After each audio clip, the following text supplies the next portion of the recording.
I'm Carly. I use she, her pronouns. I am from Philadelphia. This is my first time doing trail work. Yeah, I'm excited to be doing this work with a whole bunch of other queer people too. I think coming from a very queer-oriented space already, I was excited to try something new with a different group of people.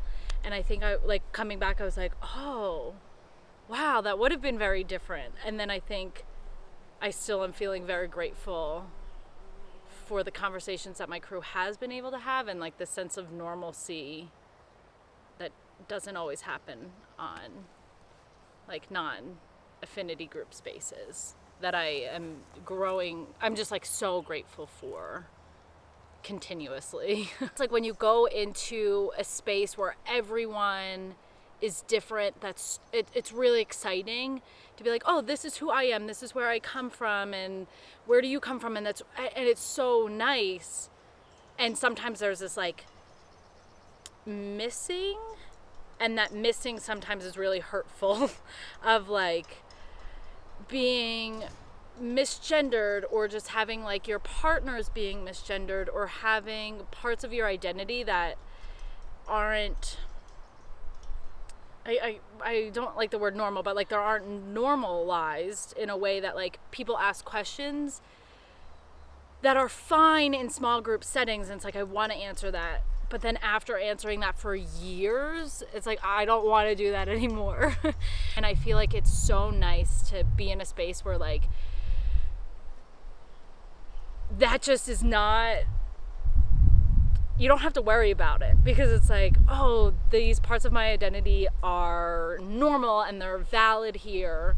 So the conversations that I get to have don't have to explain my existence or justify my existence of like, oh, I'm queer, and then people asking all of these questions that I don't always want to answer. And then here it's like, oh, I get to talk about it in the complex way that it is, that you don't get to with people that aren't a part of that group. Where it's like both are very welcomed and needed, but the affinity spaces don't always happen, so that often gets missed. So it's so important to have that. With this crew, it was like the only sponsors we're going to have are queer sponsors. So if you can't have queer sponsors, then we don't have sponsors. And I think coming here and then talking to the MPS crew, having a queer person on crew was like, what? There's queer people here. And the way MPS made it seem was like there was no queer people. And I was like, there's so many. And like our first day here, it was so cool. We got, or one of the days, we got a note on the entranceway being like, we're so happy you're here, we're rooting for you, like MPS queerdos. And it's like, of course you're here, and we're everywhere.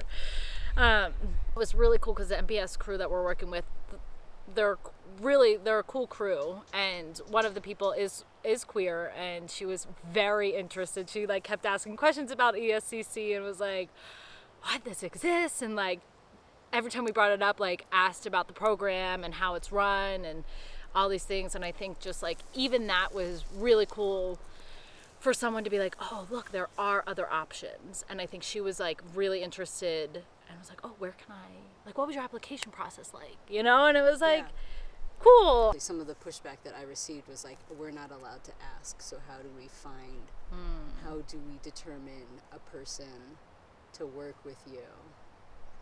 Why can't you just send out an email being like, hey, are any LGBTQ plus people interested in this? Because it's like, you don't have to go into depth to ask, are you queer? You know, it's just like, here, if you identify as this and you want to be a part of this, here's your chance.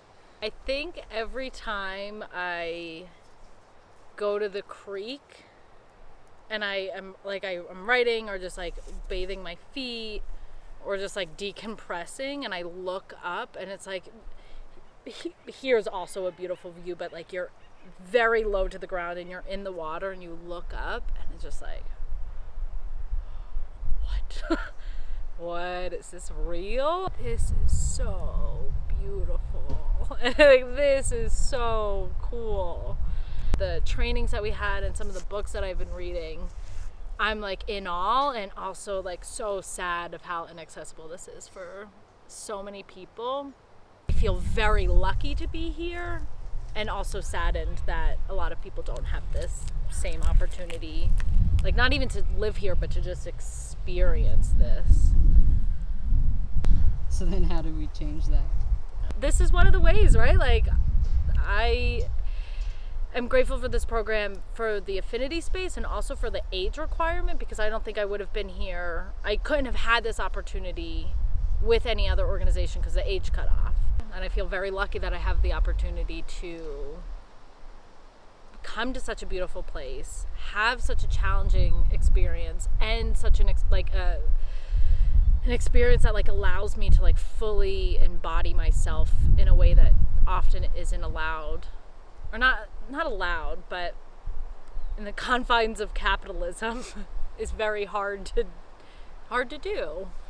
And here it's like, oh, I get to bring all of these pieces of me together in a way that you don't often get to.